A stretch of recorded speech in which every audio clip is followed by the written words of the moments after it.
Bonjour ou bonsoir et bienvenue sur ce nouvel épisode de la pause podcast. On se retrouve aujourd'hui pour parler d'un accessoire que l'on utilise tous au quotidien. Et pourtant, on ne s'est jamais vraiment posé la question de son origine ou de son histoire. Alors, sans plus attendre, allons découvrir l'histoire du parapluie. Origines anciennes. Les premières formes de parapluie peuvent être retracées en Chine ancienne vers 21 siècles avant Jésus-Christ. Ah, ça fait loin. Ils étaient utilisés principalement pour se protéger du soleil plutôt que de la pluie. Fabriqués à partir de feuilles de soie et de papier huilé attachés à des baleines en bambou, ces parapluies symbolisaient aussi le statut et le pouvoir, notamment chez les nobles et les dignitaires. À croire que, à l'époque, les nobles n'aimaient vraiment pas le soleil.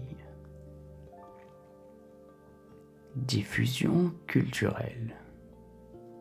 Le concept de parapluie s'est étendu à d'autres grandes civilisations, notamment en Égypte, en Perse et dans la Grèce antique.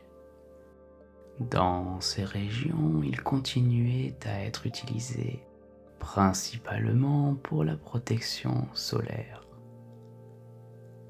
À Rome, les parapluies, ou umbrella en latin, avec un accent je suppose catastrophique, étaient employés par les femmes et les classes aisées pour se protéger encore une fois du soleil.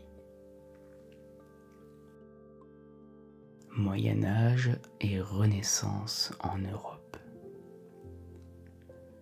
Durant le Moyen Âge, le parapluie sort quelque peu de l'usage en Europe, mais il fait aussi son retour à la Renaissance.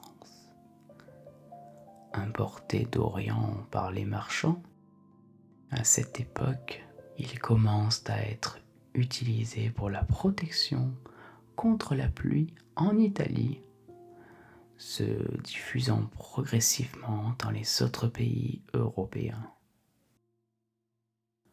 Du coup, ça laisse la question à se poser, comment se protégeait-il de la pluie à cette époque ? Est-ce qu'il la laissait tomber directement sur leur tronche ? Ou est-ce qu'ils avaient autre chose ? L'innovation du XVIIIe au XIXe siècle. Au XVIIIe siècle, l'usage du parapluie se démocratise en Angleterre. Jonas Hanway, un philanthrope anglais, est souvent crédité de la popularisation du parapluie dans les îles britanniques. Bien qu'il ait été initialement ridiculisé pour son utilisation d'un parapluie, l'objet est devenu indispensable dans la vie quotidienne britannique, conduisant à des innovations comme l'utilisation de tissus imperméables et de structures métalliques plus durables. Oui, on imagine bien qu'en Angleterre, il doit pleuvoir suffisamment pour rentabiliser rapidement cet objet dans la vie quotidienne. Au XIXe siècle, Samuel Fox révolutionne le parapluie en inventant le cadre en acier, le rendant plus léger et plus résistant. Cette époque voit aussi le parapluie devenir un accessoire de mode pour les femmes. Le XXe siècle et au-delà. Au XXe siècle, les matériaux tels que le nylon remplacent la soie et le coton, rendant les parapluies encore plus légers et abordables. L'introduction des parapluies pliables dans les années 1920 par Hans Hopf, excusez-moi si je l'ai mal prononcé, et plus tard le parapluie automatique renforce leur commodité et leur popularité. Impact culturel. Aujourd'hui, le parapluie est un objet du quotidien dans de nombreux pays, utilisé autant pour se protéger de la pluie que comme un élément de style personnel. Il continue d'inspirer la mode, le design et l'art, restant un symbole d'élégance et de protection.